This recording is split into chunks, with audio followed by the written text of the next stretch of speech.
So, Mitchell, last weekend you kicked off a European run with Morgan Evans in Hamburg, Germany. Last night you played C2C in Glasgow. Tell me, how's your week been?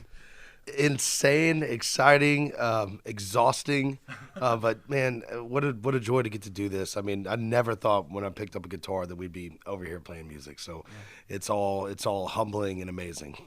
Tell me about your latest single, We Got History. So, that was a co write with Andy Albert, Devin Dawson, and Jordan Schmidt. Yeah. I love the track. Tell me a bit about how it came together, would you? Thank you. Yeah, those are three of my best friends. We've been writing together for years. We've written a lot of songs together on my records. So when we get together, we just have fun. There's no pressure to write a song. Like that day, we all just like kind of have fun if something falls out. And Devin had this idea of something, about the past and the history and stuff. And then we kind of just correlated that into the title. And the title just felt really good. I like the turn of phrase that it was. And yeah, we just did what we do. Had fun, started singing melodies, and then I just got in the vocal booth and sang it, and that ended up being the vocal we kept for the record. So it ended up being just one of those days that works out, and this song's been amazing. I mean, they're singing it louder than any other song we've ever had already, and it's just now about to break top 40. So it's crazy to have that already happening, especially over here. Like I had no idea people would be singing the song, and yesterday in Scotland, it was like nuts, man. I was just blown away, truly. So I'm so excited tonight to see what happens with it. Tell me, as you're talking, it's only popping into my head. Am I right in thinking Devin Dawson's had some sort of vocal issues? How's he getting on? Yeah, he has this weird thing. It's more common than people think, but it's something to do with the brain and his like low register. It almost sounds like his voice is cracking. He's doing a lot better with it. He's when he sings high, it's fine, but like when he's talking to you, it feels like it's doing this weird thing, and it's this brain thing that happens to a lot of singers, and a bunch of big artists and songwriters have gone through it, and I think the light's at the end of the tunnel for him, for sure, but he's doing a lot better. But that's the most stressful thing in the world on a singer, and then stress creates things, and it's just a snowball from there. He's doing great, and in the meantime, he's writing hit songs for other people as well, so he's doing really good. So last year was a big one for you, a lot of momentum. You enjoyed your third number one with Truth About You last September, and then you also had a number one with Chris Young at the end of a bar, and you set a new record for the shortest time period between number ones. I mean, that must have been surreal. Yeah, man. I mean, come on, that's so cool. I mean, a lot of that's timing. Lainey Wilson's got a chance now too with her song with Hardy and Heart Like a Truck. But it's just amazing that you can have two songs on the radio at once now. I love that. That hasn't always been the case for country music in the States, and it just kind of showed that we can play whatever's working. Whatever's working, whatever people want, that's what we need to give. And so I was honored to be kind of one of the few that they were doing that with, because it's such a tough market. There's just so many songs and so many great artists. So the fact that they were letting me be on two songs at once, I was honored by that. Let me ask you about those songs. So Truth About You, you wrote that with Thomas Archer and Matt Alderman. Yeah. Tell me about that one. I mean, we've been hammering it on the radio Yes. over here. Thank you so much for that. Yeah, what a special song for us, and I love that it was with them. Those are two of my great friends as well. We just got in the room that day, and I don't know, we were talking same thing with history. I think Matt Alderman mentioned something about someone lying, and I don't want to tell the truth, something like that, and we kind of worked it the way around, and one of us finally said, if you quit telling lies about me, I won't tell the truth about you. And when that was said out loud, I was like, oh, perfect. I know how to write this song. This is exactly, my style and what I like to do. And I think we wrote that song in like 30 minutes after that we got the hook. It was just fun. And then Matt actually made he was doing the track that day, and he sent like 4 different demos. I sung like the demo, and he sent 4 different genres of the song, and I forgot about it, honestly. And then COVID happened, and we were in quarantine and lockdown and couldn't play shows, and I get on TikTok, this new thing that's coming around, and I just start playing some of my demos, and that one just came. I just started looking through old songs that I forgot about, and that one came up, and I put it on TikTok, and the rest is history, man. It just kind of took on a life of its own and became the single and a number one song for us, which is crazy to me because I forgot that I wrote the song. See, TikTok has become such a powerful tool for artists to gauge if the public react to a song. I think it was more sort of when Morgan Wallen and Luke Combs started really tapping into it. Do you know what I mean? Yeah. No, for sure. I mean, there's good and evil to it, man. But it kept me alive during that. It opened up a whole new fan base for us, and it let me do something that I've always wanted to do, which is share more songs. You know, we write songs every single day, and 99% of them will never get heard. So it was really cool for me to sit down and play a verse and a chorus of these songs and let people hear some of them. I don't think it's always the right way to choose a single, or it's the right way to say, oh, well, this song didn't work on TikTok. It was not going to work. Don't put it out. But I think it's an awesome platform to share some music that you normally wouldn't be able to share with the world. And you can base, things off of that. But it's been great, man. For us, at least. I'm a TikTok fan for that reason. So your collab with Chris Young at the end of a bar, yourself and Chris wrote that with Chris DiStefano. Yeah. And is it true that it began with a guitar riff, and then after then the lyrics just came out really fast? Yeah, so Chris DiStefano had that he was just kind of noodling around. I was like, I like that vibe. Let's kind of lay that down real quick.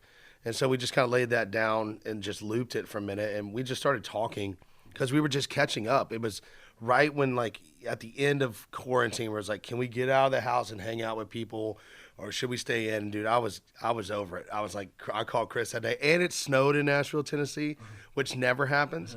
So the whole city shuts down. And on our books that day, we had a write, me and Chris Young with Chris DiStefano. I called. I was like, y'all, I got to get out of the house. I'm going crazy. I'm negative. Everything's whatever. Where everyone's like, yeah, we're all good.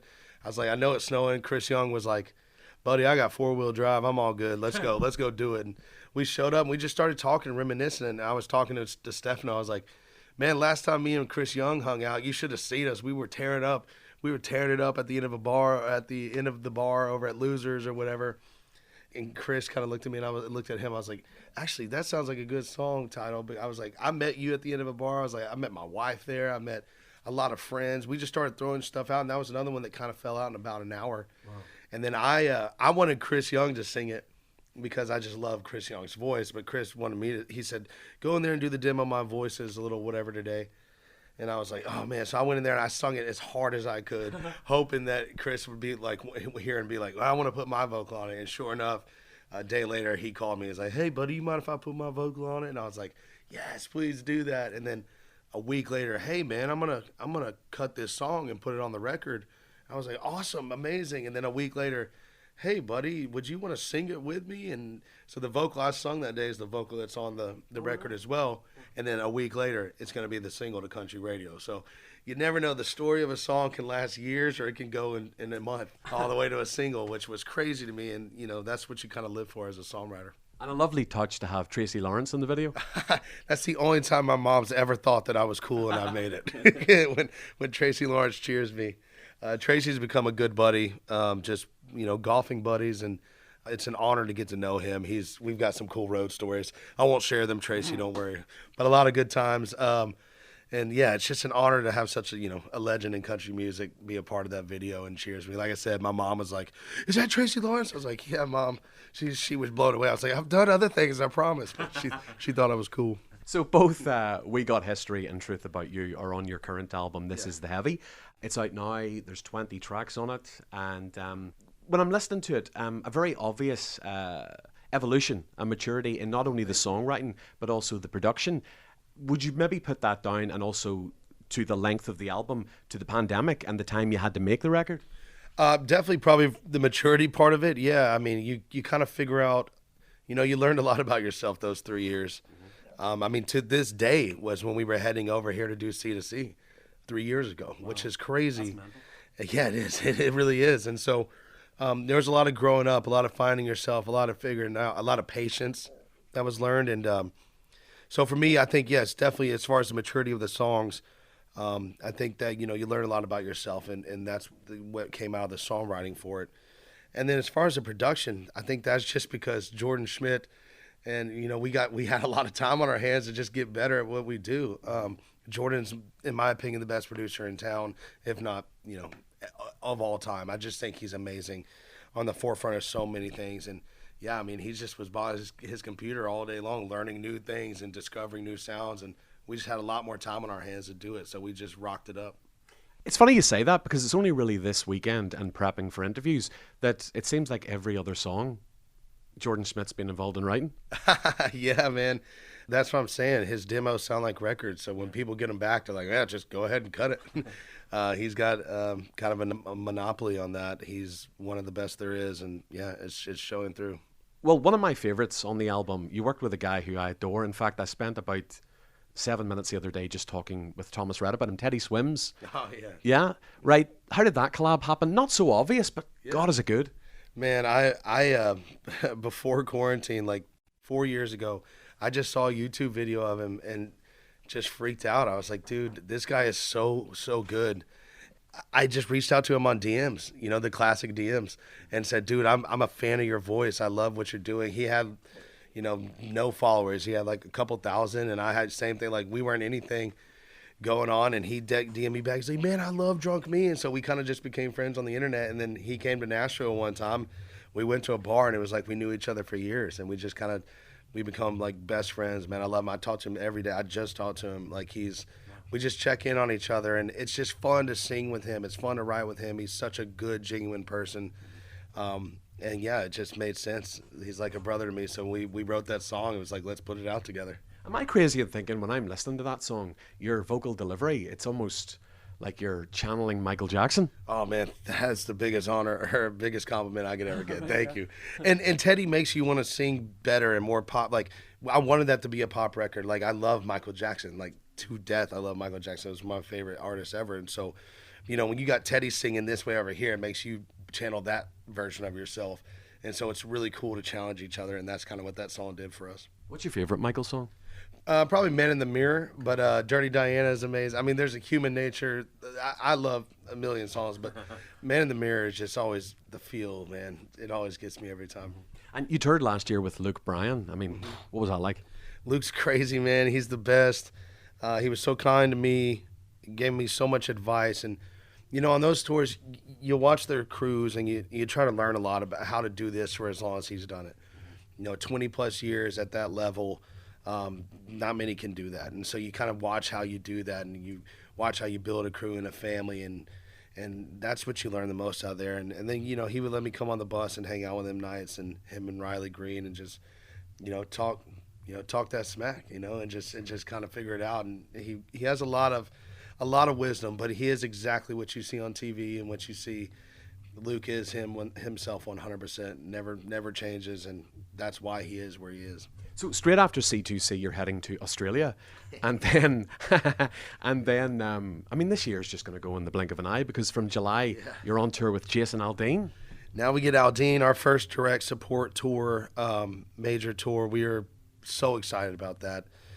And the track record coming from direct support Aldean, from Morgan Wallen to Thomas Rhett to Hardy, we're very honored to be, asked to be a part of that tour like that. So. And he's more rock too, like we were more rock, and I think this crowd, the energy in those shows, it's going to be awesome. So we're very excited about it. And just finally, it was last October, yourself and your wife Megan, who is scary how talented she is. You got married on a farm in Tennessee, and I believe you proposed in the same Nashville bar where you first met. What was the bar? Bar is Losers. That's where I met Chris Young too, and my friend. That's for End of a Bar, Losers. It's where I wrote Alcohol You Later. It's inspired a lot of songs, mixed drinks. That bar has done a lot for me, besides just give me a good buzz. Cheers. Listen, thank you for giving me some time. Can't wait to see you rocking that stage. I'm telling you, they are so excited for you out there. The word of mouth. And next time, come to Belfast. Oh, absolutely. I mean, here's the deal. This is our first time ever here. Like I said, we were supposed to be here 3 years ago. We're coming back. This has blown us away, the love and support for not only just us, country music. I feel like it's a part of something happening over here, and I love that country music's growing, but we've discovered a new love for other places that we've never been, so we'll be back, no doubt.